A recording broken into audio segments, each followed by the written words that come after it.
You know, Congressman Wittman was elected in 2007. He had a long history of public service prior to that, as he served and a member of the General Assembly. He's on important committees for Virginia, the House Armed Services Committee, Natural Resources Committee, and continues to be a champion for those who are in the shipbuilding and ship repair business and all people and businesses in the Commonwealth. Please join me in welcoming and thanking Congressman Rob Wittman. Rob?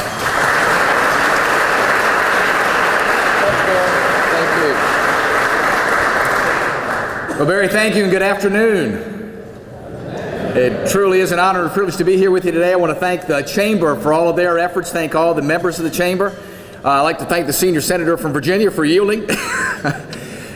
You know, we are in a very challenging time, as you can imagine. We talk a lot about Virginia's economy, and I appreciate what the Chamber does to let us all know the things that must be happening to assure a future that's bright for our nation, but also for the Commonwealth.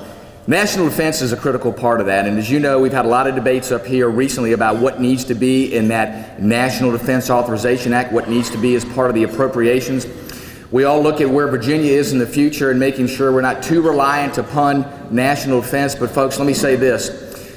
We've made a significant increase in commitment to this nation's defense, and Virginia will continue to play a very, very important role in this nation's defense for a variety of reasons.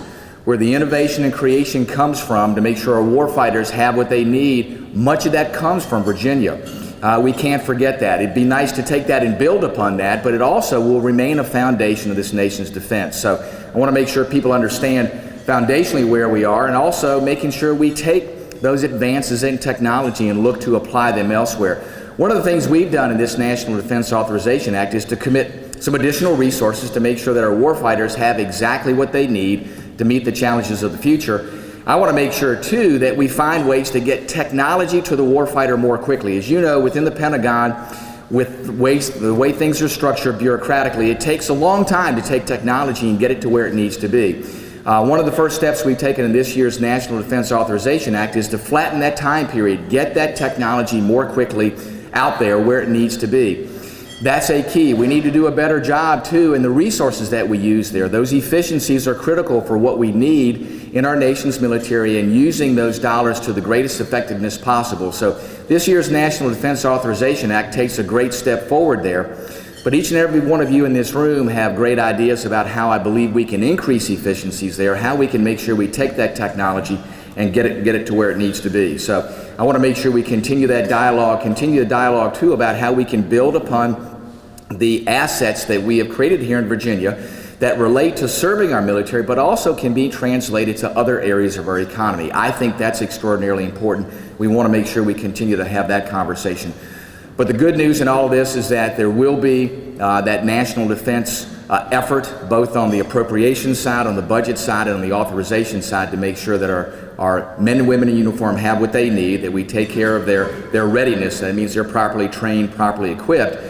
And Virginia will continue to play a very, very critical role in making sure that we get the best on time to those men and women that serve in uniform. And we are blessed to have them serving this nation in uniform. Many of them are stationed here in Virginia. The good news, too, is that many of them stay here in Virginia. If you look, Virginia is the #2 state as far as number of veterans here in the state.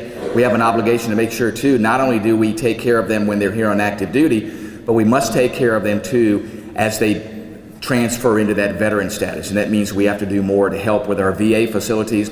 You know, Virginia's second in the number of veterans, but we're in the bottom quartile as far as facilities to take care of our veterans. We've got to close that gap. The state's gone a long way this year in putting in place 2 new veteran care facilities, one in Virginia Beach, one in Prince William.